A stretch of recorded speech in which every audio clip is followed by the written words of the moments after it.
महान चाणक्य द्वारा रचित चाणक्य नीति।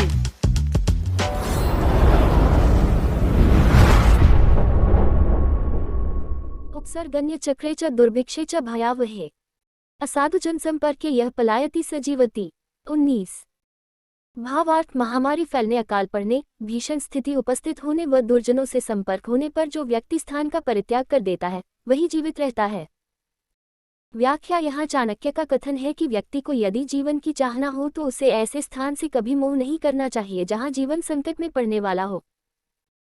वे कहते हैं कि व्यक्ति जिस गांव, शहर या देश में रह रहा हो और वहां प्राकृतिक आपदाएं जैसे अतिवृष्टि, अनावृष्टि, अकाल, महामारी जैसी विकट परिस्थितियां उत्पन्न हो जाएं तो उसे वह स्थान तत्काल त्याग देना चाहिए। तभी उसका जीवित रहना संभव हो सकता है, अन्यथा वह निश्चय ही मौत का निवाला बन जाएगा।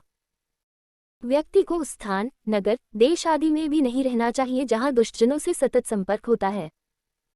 दुष्टजनों से तात्पर्य असामाजिक तत्वों से है जिनकी रुचि प्रायः अपराध करने में ही रहती है। ऐसे लोग दंगा फसाद करने में भी नहीं हिचकिचाते।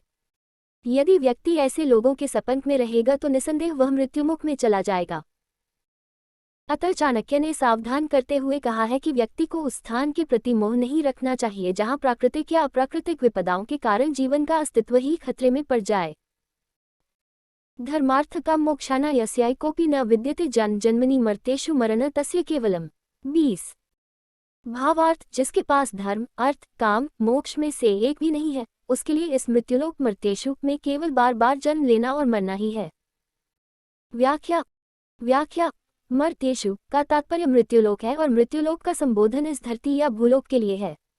अनेक पुस्तकों में इस शब्द का अर्थ मरण या मृत्यु किया गया है जो निराधार है। इस श्लोक के माध्यम से आचार्य चाणक्य ने मनुष्य को अपने लक्ष्य प्राप्ति के प्रति सचेत करते हुए कहा है कि मानव जीवन के 4 पुरुषार्थ हैं, अर्थात धर्म, अर्थ, काम, मोक्ष। इनमें से मोक्ष प्राप्ति मनुष्य जीवन का अंतिम लक्ष्य है। धर्म ग्रंथों में मनुष्य जीवन को मोक्ष प्राप्ति का द्वार बताते हुए कहा गया है कि यह मनुष्य जीवन बड़ा दुर्लभ है। इस जीवन को पाकर भी मनुष्य लक्ष्य प्राप्ति मोक्ष के लिए साधन या उपाय नहीं करता है तो उसका मनुष्य योनि में उत्पन्न होना निरर्थक है। वह इस संसार में बार बार जन्म लेता है और मरता रहता है।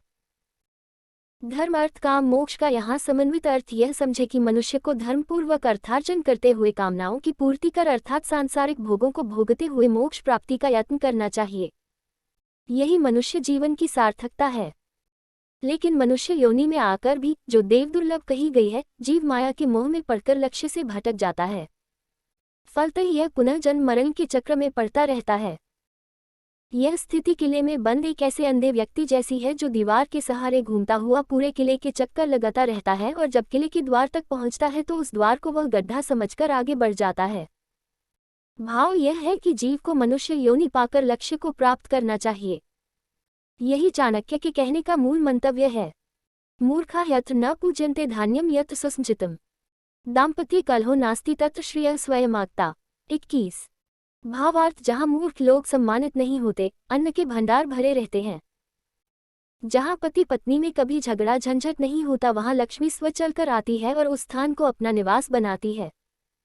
व्याख्या। वर्तमान युग में जबकि लोग धन दौलत ऐश्वर्य के पीछे भागदौड़ मचा रहे हैं उनके लिए यह श्लोक बड़ा महत्वपूर्ण है। चाणक्य ने लक्ष्मी प्राप्ति या धनपति होने का उचित परामर्श दिया है। जिस देश, नगर, घर में मूर्ख व्यक्ति को सम्मान न देकर गुणीजन को सम्मानित किया जाता है, जहां अन्न विपुल मात्रा में रहता है या अन्न का संग्रह करके रखा जाता है, पति पत्नी में तू मैं नहीं होती, वहां लक्ष्मी स्वयं आकर वास करती है अर्थात ऐसे स्थानों पर संपदा वृद्धि स्वयमेव होती रहती है। शास्त्रों में भी कहा गया है कि लक्ष्मी अन्न, सुशील स्त्री, गुणीजन के रूप में सर्वत्र वास करती है। इति तृतीयोऽध्यायः।